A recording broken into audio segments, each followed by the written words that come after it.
Hi friends, welcome to Sandhya Prakash life style Tamil. இன்றைக்கி நம்ம சேனலில் முட்டைகோஸ் வச்சு ரோட்டு கடை காளான் மசாலா எப்படி செய்கிறதுன்னு தான் பார்க்க போகிறோம்.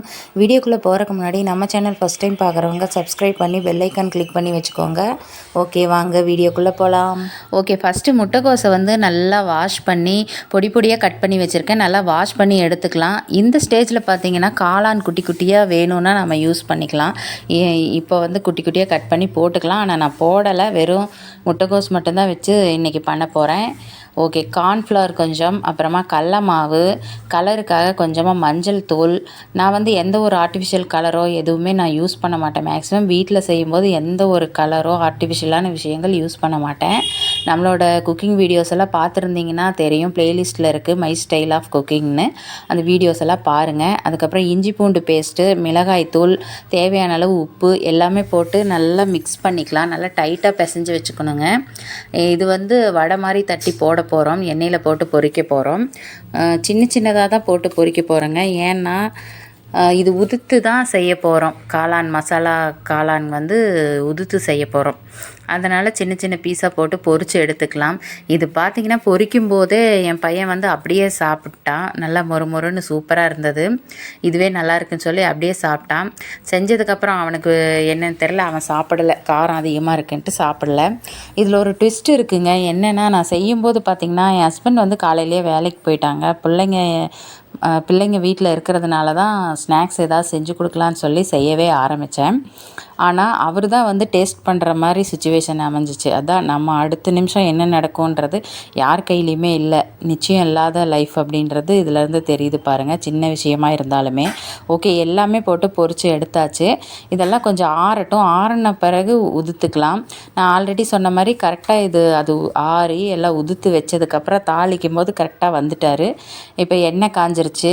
பொரித்து எடுத்தோம் இல்லைங்களா, அதே எண்ணெய் தான். அதுக்கு கடுகு, உளுத்தம்பருப்பு, கடலப்பருப்பெல்லாம் போட்டு வெங்காயம், கருவேப்பிலை போட்டு நல்லா வதக்கிக்கலாம். அதை ரொம்ப வதக்க வேண்டாம். ஓரளவுக்கு கண்ணாடி மாதிரி வெங்காயம் ஆன அப்புறம் ஒரே ஒரு தக்காளி மட்டும் அரைச்சி அப்படியே போட்டிருக்கேங்க, பச்சை தக்காளி. இந்த சாஸோ எதுவுமே ஏற்கனவே சொன்ன மாதிரி நான் யூஸ் பண்ண மாட்டேன். எப்போவுமே வீட்டில் செய்யும்போது முடிஞ்ச அளவுக்கு ஹெல்த்தியாக செய்யணும் அப்படின்னு பார்ப்பேன்.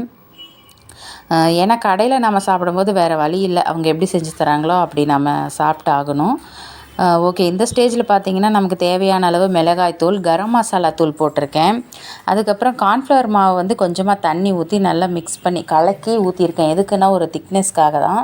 நம்ம எக்ஸ்ட்ராவாக தண்ணி ஊற்றி கலக்கிக்கலாங்க. ஏன்னா அது கொதிக்க ஆரம்பித்த உடனேயே, ஏன்னா அது கார்ன்ஃப்ளவர் மாவுன்றதுனால திக்காகும். அதனால் எக்ஸ்ட்ராவாக தண்ணி ஊற்றி அது லைட்டாக கொதிக்க ஆரம்பித்தோடனே நாம் பொரித்து வச்சுருக்கோம் இல்லைங்களா முட்டைக்கோஸு, அதை நல்லா உதுத்து ஆற வச்சு உதுத்து வச்சுருக்கோம். அந்த உதுத்து வச்சுருக்கிறத உள்ளே போட்டு மிக்ஸ் பண்ணிக்கலாம். இப்போ பாருங்கள், கொதிக்க ஆரம்பிச்சிருச்சு. நம்ம உதுத்து வச்சுருக்கிற எல்லா முட்டைக்கோஸ் வடையும் உள்ளே போட்டு நல்லா மிக்ஸ் பண்ணிக்கலாம். அதாவது நல்லா சின்ன சின்ன பீஸாக போட்டதுனால நான் உதுத்ததே பார்த்திங்கன்னா ரொம்ப குட்டி குட்டியாக க்ளீனாக உதுத்து வச்சுருக்கோம். அதை வந்து உள்ளே போட்டு நல்லா மிக்ஸ் பண்ணிக்கலாம். தேவையான அளவு உப்பு போட்டுக்கலாம். உப்பு போட்டு நல்லா அது வந்து மிக்ஸ் ஆகணும். ரொம்ப கெட்டியாகவும் இல்லாமல் ஓரளவுக்கு நல்லா பதமாக நம்ம இறக்குனா தான் அது ஆற ஆற கொஞ்சம் கெட்டியாகும். அவ்வளோதாங்க. இந்த ஸ்டேஜில் இறக்கிக்கலாம். நல்லா ஆற வச்சு சூடாக சாப்பிட்றதுக்கு ரொம்பவே நல்லா இருக்குங்க. ஓகே, இப்போ பார்த்திங்கன்னா இந்த ஸ்டேஜில் இறக்கிக்கலாம். நான் ஆல்ரெடி சொன்ன மாதிரி கரெக்டாக டேஸ்ட் பண்ணுறதுக்கு என் ஹஸ்பண்ட் வந்துட்டார். ஓகே, கொடுக்கலாம். ஃபஸ்ட்டு வந்து இதோட நேமெல்லாம் எதுவுமே சொல்லாமல் தான் நான் அவருக்கு கொடுக்க போகிறேன். கரெக்டாக கண்டுபிடிக்கிறாரா என்னன்றதை பார்க்கலாம். ஓகே, இதுக்கு பார்த்திங்கன்னா ஆனியன் குட்டி குட்டியாக பொடியாக நறுக்கி போட்டிருக்கேன். அதுக்கப்புறமா கொத்தமல்லி இலை கொஞ்சமாக போட்டிருக்கேன். எவ்வளோக்கு எவ்வளோ ஆனியன் போடுறோமோ அவ்வளோக்கு அவ்வளோ டேஸ்ட்டு நல்லாயிருக்குங்க, ரொம்பவே நல்லாயிருக்கும். ஓகே, இப்போ என் ஹஸ்பண்ட்க்கு கொடுத்தாச்சு. நான் நினச்சேன் ஈவினிங் தான் வருவார் அப்படின்னு சொல்லி நினச்சேன். ஆனால் இது டேஸ்ட் பண்ணுறக்கே வந்துட்டார். ஓகே, இது காளான் தான் அப்படின்னு சொல்லி கண்டுபிடிச்சிட்டாரு. அதுக்காக தான் சக்ஸஸ்ன்னு நான் காமிப்பேன் பாருங்கள். அங்கே வந்து டிவி சவுண்ட் கேட்குறதுனால நான் மியூட் பண்ணிட்டேன்.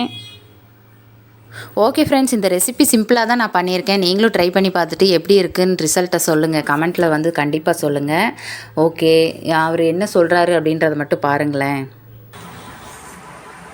வெரி வெரி டேஸ்டி, வாங்க சாப்பிடலாம். இது செஞ்ச கைக்கு தங்க மோதிரம் தான் போடணும். மோதிரமாக வாங்கி அங்கே அடுக்கி வச்சுருக்கேன். அப்போதைக்கு வேணா என் வெள்ளி மோதிரத்தை கழட்டி போட்டுடுறேன். ஏன்னா எனக்கு பத்தாது, பெருசாக இருக்கும். ஓகே, என்னோட சிம்பிள் ரெசிபி நீங்களும் ட்ரை பண்ணி பார்த்துட்டு எப்படி இருக்குன்னு சொல்லுங்கள் ஃப்ரெண்ட்ஸ். தேங்க்ஸ் ஃபார் வாட்சிங்.